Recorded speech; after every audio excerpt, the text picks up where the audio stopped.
Tad nobraucam no sapulī. Davai, pēc aiziet. Aplausi pieredzējušajam MTB braucējam Ervīnam Smoļinam.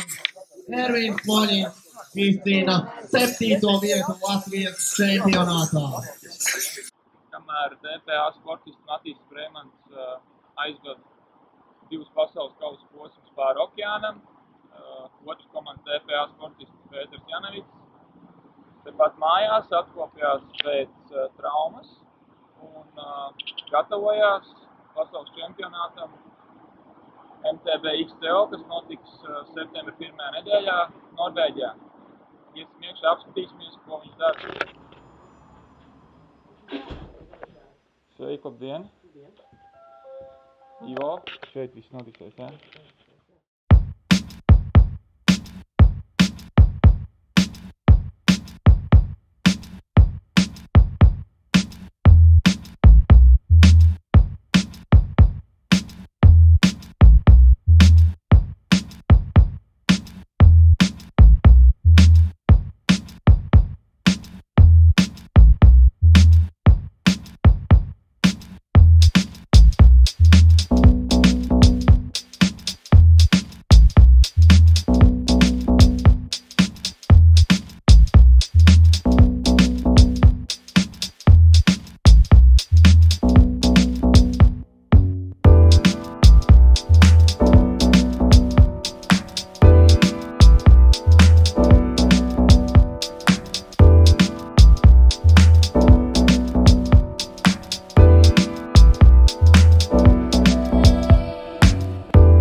Labdien!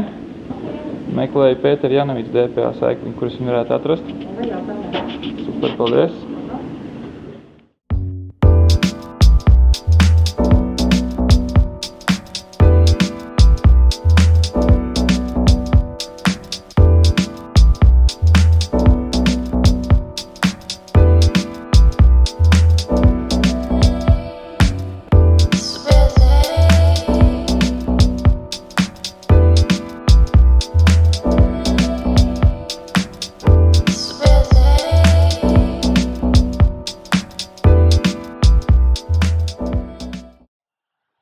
Šeit mēs varam redzēt, kā darbojās Pētera muskuļu attiecība, respektīvi šeit strādā kreisā puse un šeit strādā labā puse.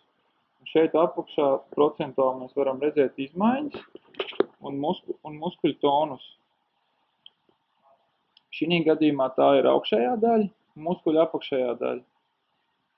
Tad, ja mēs skatāmies labo un kreiso pusi, tā gan visi strādā vienlīdzīgi. Ņemot vērā to, ka Pēterim bija traumēta labā kāja, tad mēs varam redzēt, ka tas baigi daudz ko neizsaka, jo viņa tikai par pāris procentiem šī brīdī pat var redzēt, ka viņa strādā gandrīz identiski vienādi. Ko mēs šodien arī vēlējamies noskaidrot, vai viņam uz attiecīgi, par cik viņš bija tika braucis ar šoseis velosipēdu, vai tas muskulis ir pietiekoši adaptējies, lai viņš varētu strādāt identiski kreisais ar labo. Vēl mēs varam redzēt pilno attiecību, kas ir gan augšējiem 4 galveniem muskulim, gan apakšējiem, un procentuāli, cik viņiem ir noslonis. Pa lielam abiem diviem ir 50/50, viņi strādā diezgan identiski. Šeit mēs esam pārgājuši uz MTB. Tagad mēs varam redzēt, kā muskuļi strādā uz MTB, ņemot vērā to uzsēdi, kas mums ir uz MTB. Un šeit mēs varam redzēt, ka labā kreisā kāja attiecība labai kāja pat ņem nedaudz virsroku.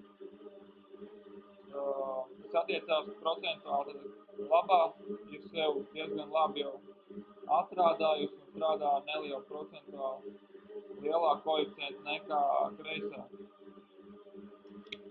Tad procentuāli arī mēs redzam, ka ir balans plus mīnus abām